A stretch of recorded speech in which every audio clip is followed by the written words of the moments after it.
பார்க்க எவ்வளவு அழகா இருக்காரு பாருங்க. அந்த உலகத்துக்கே மன்னன் எவ்வளவு அழகா இருக்காரு பாருங்க.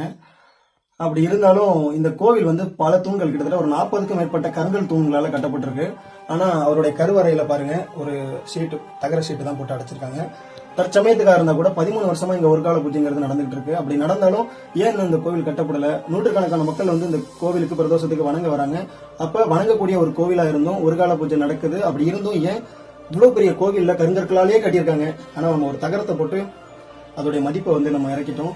என்னப்பா தகரம் போட்டதுனால என்னப்பா அப்படின்னா, அந்த காலத்துல மன்னர்கள் நமக்கு தகரத்தினால ஏன் கீர்த்தனால போட்டு கொடுத்துருக்கனால எதுக்கு இத்தனை கருத்தூண்கள், அதுல இவ்வளவு சிற்பங்கள், இவ்வளவு வேலைப்பாடுகள், இவ்வளவு போர் நடந்ததே இந்த கோயில்கள் இருக்கிற அந்த கலைநாயகத்தை திருட தான். அப்படி இருந்துமே வந்து பாத்தீங்கன்னா இந்த கோவிலோட பின்புறம் எத்தனை தூண்கள் பாருங்க. இதை தாண்டி மிகப்பெரிய கோவில் இது. உட்புறகார நந்தி, வெளிப்பிரகார நந்தின்னு இருக்கு. இன்னும் இவருக்கு கிடைச்சது வந்து பாத்தீங்கன்னா கருவறையில இந்த தகர சீட்டு தான். இது மாறணும் அப்படின்னா தயவு செஞ்சு இந்த காணொலியை ஷேர் பண்ணுங்க. எவ்வளவு கோடி சிவபக்தர்கள் இருக்கீங்க, அவரை பாருங்க. அவரை பார்த்தது இந்த காணொலியை ஷேர் பண்ணி தெரிய வைங்க. இந்த கோவில் எங்க இருக்குன்னு பாத்தீங்கன்னா விழுப்புரம் மாவட்டம் செஞ்சி வட்டம் அங்க இருக்கிற கள்ளப்புலியூர் அப்படிங்கிற ஊர்ல தான் இந்த கோவில் அமைஞ்சிருக்கு. தயவு செஞ்சு தெரிய வைங்க. நன்றி.